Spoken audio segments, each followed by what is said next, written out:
ಕರ್ನಾಟಕದ ಗೃಹ ಸಚಿವರು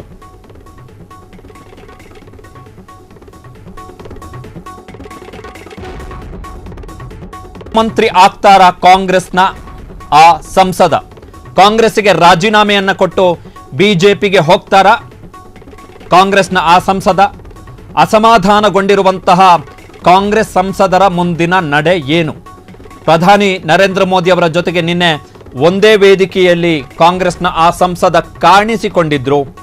ಹಾಗಾದ್ರೆ ಕಾಂಗ್ರೆಸ್ನ ಆ ಸಂಸದನ ಮುಂದಿನ ರಾಜಕೀಯ ನಡೆ ಏನು ಅಸಮಾಧಾನಗೊಂಡಿರತಕ್ಕಂತಹ ಕಾಂಗ್ರೆಸ್ನ ಸಂಸದನೆ ಬಿಜೆಪಿಯ ಪ್ರಮುಖ ಅಸ್ತ್ರ ಬಿಜೆಪಿಯ ಬಾಣಗಳ ಬತ್ತಳಿಕೆಯ ಒಳಗಡೆ ಕಾಂಗ್ರೆಸ್ನ ಈ ಸಂಸದ ಸೇರ್ಪಡೆ ಆಗ್ತಾರ ಹಾಗಾದ್ರೆ ಆ ಸಂಸದ ಯಾರು ಯಾಕೆ ಆ ಸಂಸದನಿಗೆ ಅಷ್ಟು ಮುಖ್ಯ ಯಾರು ಆ ಸಂಸದ ನಿನ್ನೆ ಪ್ರಧಾನಮಂತ್ರಿ ನರೇಂದ್ರ ಮೋದಿ ಅವರ ಜೊತೆಗೆ ಕೇರಳದಲ್ಲಿ ಒಂದೇ ವೇದಿಕೆಯಲ್ಲಿ ಕಾಣಿಸಿಕೊಂಡಿದ್ರು ಸ್ವತಃ ಪ್ರಧಾನಮಂತ್ರಿಗಳೇ ಕೇರಳದ ಆ ಕಾಂಗ್ರೆಸ್ನ ಸಂಸದರ ಬಗ್ಗೆ ನಿನ್ನೆ ಹೇಳಿಕೆಯನ್ನು ಕೊಟ್ಟಿದ್ರು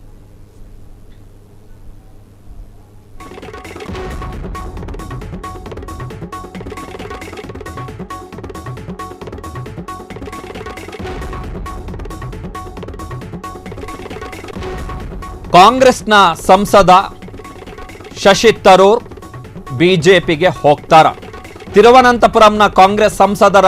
ಮುಂದಿನ ರಾಜಕೀಯ ನಡೆಯ ಬಗ್ಗೆ ಮತ್ತಷ್ಟು ಗುಮಾನಿ ಎದ್ದಿದೆ ನಿನ್ನೆ ಪ್ರಧಾನಮಂತ್ರಿ ನರೇಂದ್ರ ಮೋದಿ ಅವರ ಜೊತೆಗೆ ಒಂದೇ ವೇದಿಕೆಯಲ್ಲಿ ಕಾಣಿಸಿಕೊಂಡಿದ್ರು ಶಶಿ ತರೂರ್ ತಿರುವನಂತಪುರಂನಲ್ಲಿ ಸೀಪೋರ್ಟ್ ಉದ್ಘಾಟನೆಯ ಸಂದರ್ಭದಲ್ಲಿ ಜೊತೆಗೆ ಅದರ ಹಿಂದಿನ ದಿನ ಅಂದ್ರೆ ಮೊನ್ನೆ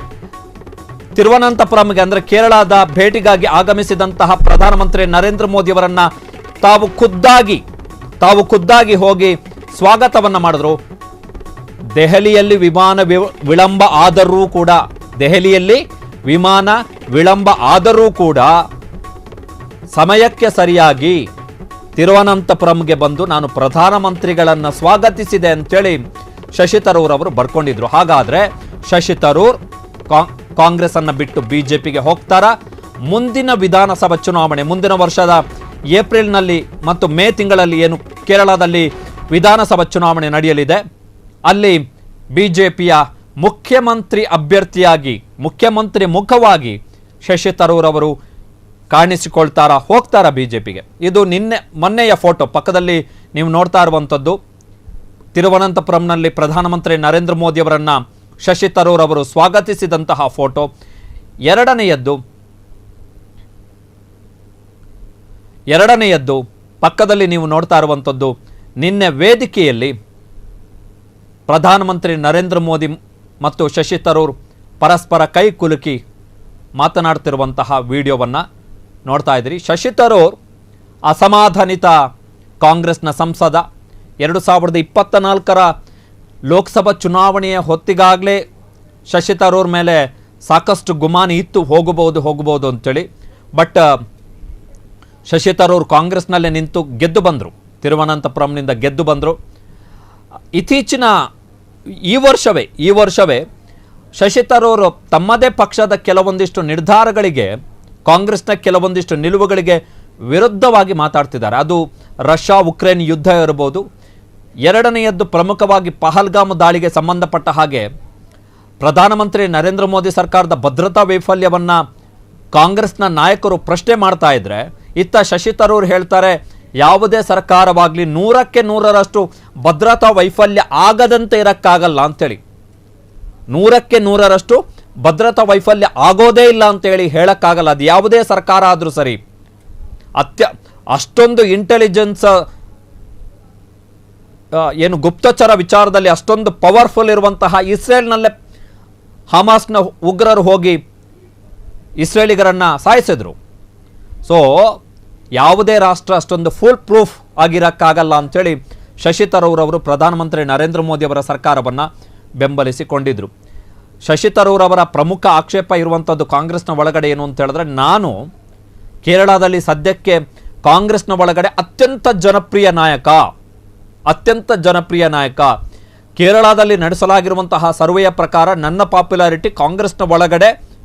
ಉಳಿದೆಲ್ಲ ನಾಯಕರಿಗಿಂತ ಜಾಸ್ತಿ ಇದೆ. ಕಾಂಗ್ರೆಸ್ ನನ್ನನ್ನು ಸಮರ್ಥವಾಗಿ ಬಳಸ್ಕೊಳ್ಬೇಕು, ಇಲ್ಲದಿದ್ದರೆ ನನ್ನ ಹಾದಿ ನನಗಿದೆ ಅಂಥೇಳಿ ಶಶಿ ತರೂರ್ ಅವರು ಹೇಳಿದ್ದಾರೆ.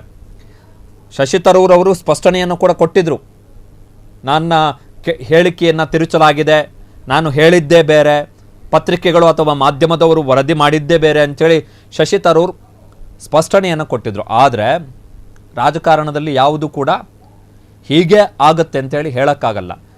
ಹಿಂದಿನ ದಿನ ಪ್ರಧಾನಿ ನರೇಂದ್ರ ಮೋದಿಯವರನ್ನು ಪ್ರಶ್ನೆ ಮಾಡಿದಂತಹ, ಹಿಂದಿನ ದಿನ BJPಯನ್ನು ಪ್ರಶ್ನೆ ಮಾಡಿದಂತಹ